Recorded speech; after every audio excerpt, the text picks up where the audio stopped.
Hey, little buddy, who's my cutie patootie possum Moody? Hey, Rye. I think we need one more guest for today's animal special. What's that? What's what, Pamela? That big creature-shaped lump under your hoodie? Well, I'll tell you what it's not. It is not a possum I found in the parking lot. Ryan Ezekiel Juniper Willard, tell me you did not bring North America's only marsupial into this office. I did not bring a marsupial into the office. And who told you about my middle names? Ryan, what have you done? Lost my new best friend? We need to catch that possum. And we have to start the show. I'm Pamela Kirkland. And I'm Ryan Willard. It's Wednesday, November 30th. This is the 10 News.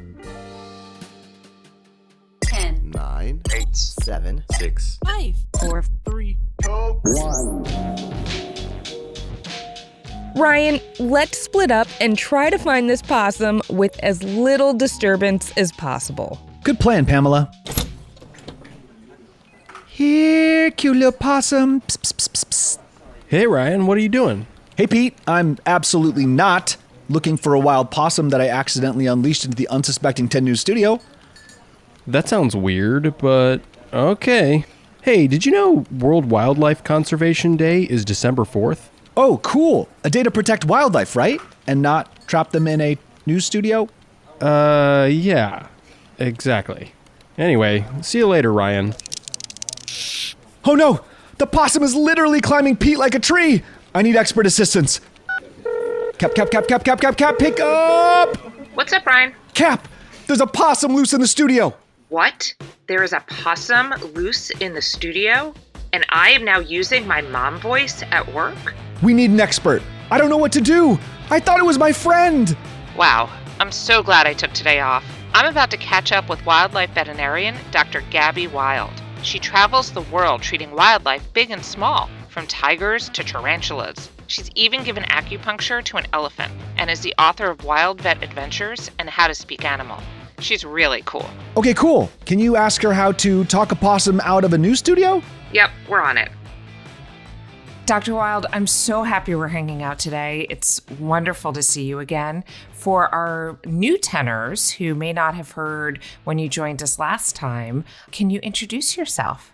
Absolutely. So, hello, I am Dr. Gabby Wild. I'm a wildlife veterinarian and conservationist, and I travel the world to save all different types of animals, mainly wild ones and mainly endangered ones. That is so cool. And there's a little problem going on in the 10 News studio that I'm going to need your help with, but I have some other questions that I wanted to ask first. So, how did we discover that animals can communicate with each other? A lot of animals actually have been communicating with us and evolved to communicate, from dogs to other domestic species. So when we talk about communication from animals, we can even relate it to ourselves. When I wrote my latest book on how to speak animal for National Geographic, we divided it for kids into 4 main categories. One being auditory, so you're listening and you hear me. One being visual, so if you could see me right now, you'd see I'm using my hands and doing a countdown on my fingers. And, when you see a person and you see them smiling, you assume they're pretty happy. Dogs, for example, and horses, actually, for matter of fact, and cats, have evolved to actually be able to tell if a person is happy or not. So that's them being able to communicate with us, and then we can pick up on their cues if they like that we're happy or not. So there's those forms. Then there's what we call chemical. So yeah, it's things like smell, that's a chemical. Other chemicals are things called pheromones, which are like hormones. So if you've ever felt really happy, that's a type of hormone in your body that signals to your brain to say, I'm happy. There are all different types of hormones and pheromones specifically that I'm referring to that, allow animals to communicate with each other. Some species use them a lot more than we do, but we do believe humans actually use pheromones as well, but just not as much as others. And the last one would be, I'm forgetting, what is my other one? Would be, tactile. So touch, for example.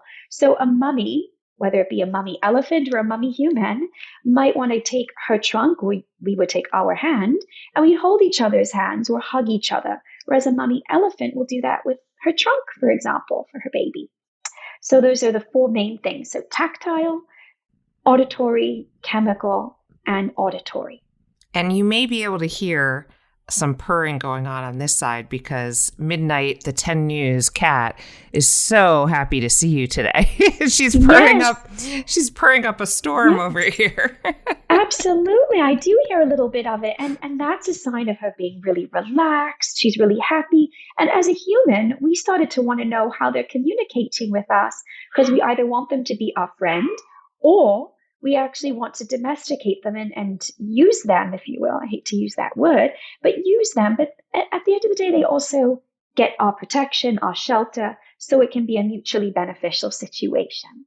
It's great to know that they communicate, but can they understand us? So when you talk to your dog or you talk to your cat, can they understand what we're saying? Absolutely. They understand your tone. They understand your facial expressions, your motions. Now, do they have a full comprehension of, if you said a whole sentence, like we just discussed what pheromones are? No, they don't. But you can train them to know that this object means ball, right? You say fetch, they learn, and they actually learn the language that you're speaking. So that's why if you adopted a dog from, let's say, Germany, and that dog had learned how to take commands in German, you have to learn how to say it in German so that they understand. Will they learn it in English? Absolutely. They can learn it in English. But your first few weeks, you might want to accommodate their understanding in German. So same with horses and other animals. They've come to learn some of our signs. And even wild animals, they seem to understand the patterns of human behavior. So they start to avoid people because most wild animals want nothing to do with people. So yes, they can understand us to a degree. That's so interesting to think about a bilingual dog. That's pretty cool. Oh, yeah. So you brought up wild animals, and that just makes me think. We're looking ahead to World Wildlife Conservation Day. So why is it important for us to understand how animals communicate, and does it help us be better stewards of the environment around us? Absolutely, it does. So it's important to know how they communicate because it's a form of their behavior. If we can understand what they're saying, they might be giving us clues not only to what they're going through, but what the environment is going through, and therefore what we should expect for our own lives. Because as people, we sadly only think about ourselves. But I think kids are smarter than most people. And kids also care about how the animals are feeling as well. That's why kids are the best. And they might say, no, it's not fair that lions are going through a rough patch. It's not fair that we are seeing more animals going on to the endangered species list. I don't want that. I want to grow up one day and I want to see giraffes. I don't want them to be a myth. I don't want rhinos to be extinct when I grow up. So what can our tenors do for World Wildlife Conservation Day? What I would do is go read and open up some really great books or online and learn about at least one species of animal that really is inspiring to you. And then go find organizations that are protecting that animal so you can become more informed. And maybe you can find out if they have activities for you to learn more about the animals, ways for you to be involved. The big way is also social media. So if you have access or your parents have access to it, spreading the word about what's going on, whether it's for that specific animal or for all different animals, is really the biggest, most powerful thing you can do, is sharing knowledge. How can our listeners, if they want to learn more about that or learn more about your work with animals, how can they stay up to date? Absolutely. So my foundation, my charity for endangered animals, hosts a lot of fun events for adults and for kids especially. And some of these fun campaigns for fashion are always included, and they're always ethical and sustainably crafted fashion that we support. So if you want to learn more about animals, more about the eco fashion that we do, you can, of course, go on our website, gabbywild.org. That's GABBYWILD. And of course, we have our YouTube channel under Dr. Gabby Wild for fun videos. And we have our Instagram and Facebook, also Dr. Gabby Wild. That's great. And I love both of your books. So we're going to put links to both in the show notes for anybody who's listening and wants to check them out. So thank you. I kind of have a problem that I want to ask you about. So Ryan gets a little carried away and he gets excited about things and doesn't always make the best choices.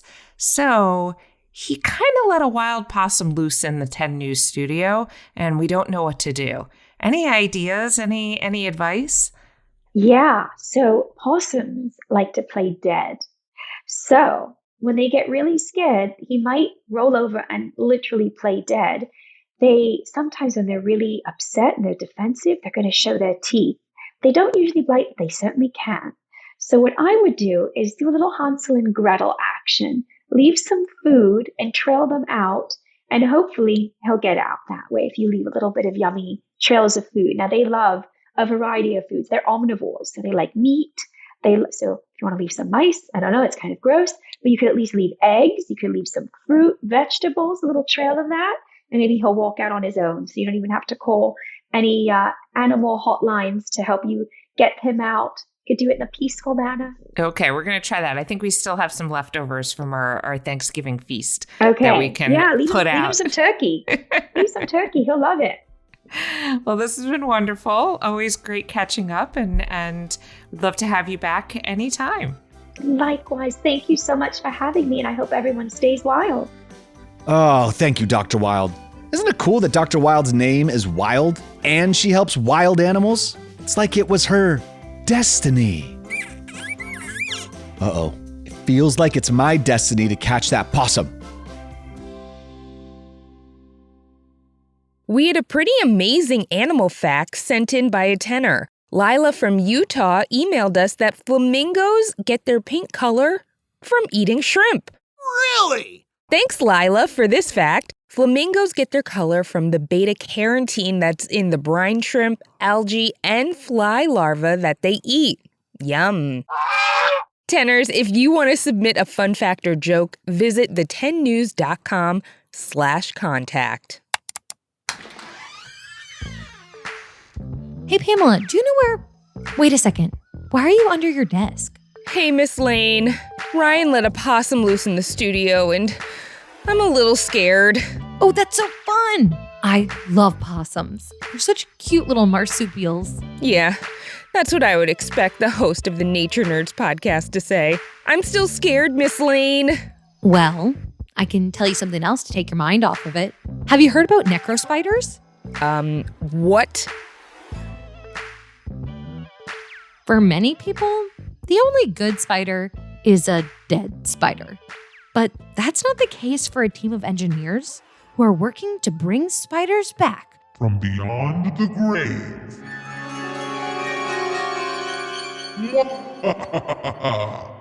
Sounds crazy, but it's true. Mechanical engineers at Rice University have successfully reanimated dead spiders. What? In the labs at Rice University, scientists have cooked up creepy crawly robots made of dead wolf spiders. These spooky spider bots are designed to serve as horrifically hairy claw machine grabbers. With the push of a button, they open and close their spindly legs to pick up delicate objects. Now, at this point, you're probably wondering, how does anyone come up with this stuff? Well, it all started when engineering student Faye Yap saw a spider curled up in the hallway of her school. The spider got her thinking, and after a little research, the engineer learned that arachnids are a lot like hydraulic machines. What does that mean? Hydraulic machines are powered by the movement of a liquid. Shifting liquids around in a hydraulic machine causes pressure to form, which powers the machine. A spider is a natural hydraulic machine. Strange, but true. They don't have muscles that move their arms and legs the way that we do. Instead, they have a small amount of liquid trapped inside their body, which when moved around creates enough pressure to power their spooky skittering. Faye realized that the spiders curled up after death because they dried out. She theorized she could get them moving once more with a little bit of engineering. Now, what I'm about to tell you might sound gross, but it's really cool, so stay with me. Faye and her team inserted a needle into the back of a dead wolf spider and held it in place with a tiny dot of superglue. Then they used a syringe to push small puffs of air into the spider's body, recreating the hydraulic pressure system of a living spider. This gave them the ability to open and close the spider bot's legs on command. Wow! Pretty amazing, right? But why is it even useful?